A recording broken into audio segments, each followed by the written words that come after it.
Dostlar, vaxtınız xeyir olsun. Bu günlərdə Bərdalanlı Mızalıbəyli kəndindəyik. Buradan da Mızalıbəyli kəndinin cəmaatını salamlayıram. Mızalıbəyli kəndində 17 sot torpağın içərisində belə bir evimiz satışa çıxdı. İndi də sizə evin arasında olan şeyləri təqdim edirik. Bu hissəsi yem yığmaq üçün ambar kimi istifadə olunur. Bu hissəsində bir dənə daxil yerləşir.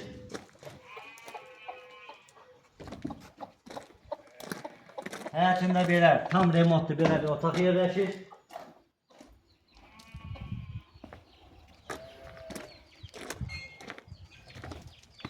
Bu hissəsində hamam və sanitar qovşaq yerləşir.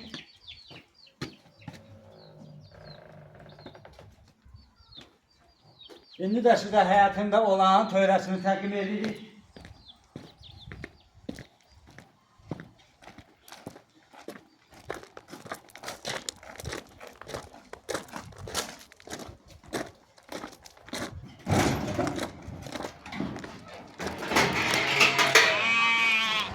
Bu evimizin həyat hissəsidir. Bu hissəsində tövlə damı yerləşir.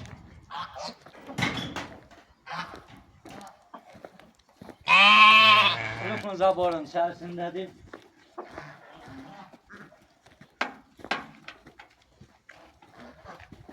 Bu hissəsində də 15 başlıq iri buynuzlu heyvan saxlamaq üçün tövləsini təqdim edirik. Tam şəkildə hazır vəziyyətdədir. Burada da suyu qurlaşdırılıbdır. Kanalizasiya sistemi hazır vəziyyətdədir. Hörmətli tamaşaçılar, az sonra da sizə evin daxil hissəsini təqdim edirik.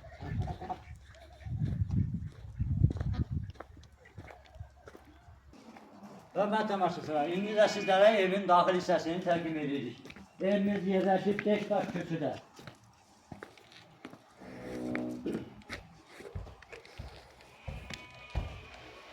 Bura evimizin koridor hissəsidir, tam təmiri vəziyyətdədir. Bu hissəsində mətbəx yerləşir. Burası da tam təmirli vəziyyətdədir. Evimizin bu hissəsində bir yataq otağı yerləşir. Buranın da təmiri tam hazır vəziyyətdədir. Bu hissəsində də ikinci yataq otağı yerləşir. Burası da tam təmirli vəziyyətdədir. Bu hissəsində də üçüncü yataq otağı yerləşir. Burası da tam təmirli vəziyyətdədir.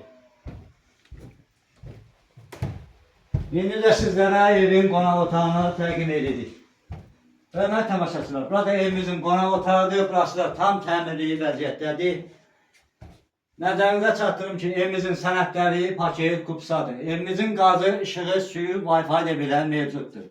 Evimizin satış qiyməti 85.000 manatdır. Razılaşma yolu da var. Allah alana da, satana da xeyir versin. Sizlərlə mən idim, Baba Makriv. Sağ olun, gələn görüşlərdir. Hörmətli tamaşaçılar, nəzərinizə çatdırım ki, evimiz həssas yoldan 200 metr məsafədədir. Evimizin həyətinə qədər darvazasının ağzı asfalt yolunun üzərindədir. Bir daha sizlərə təkrar edirəm, evimizin satış qiyməti 85.000 manatdır. Allah alana da, satana da xeyir versin. Sizlərlə mən idim, Baba Makriv. Sağ olun, gələn görüşlərə dək.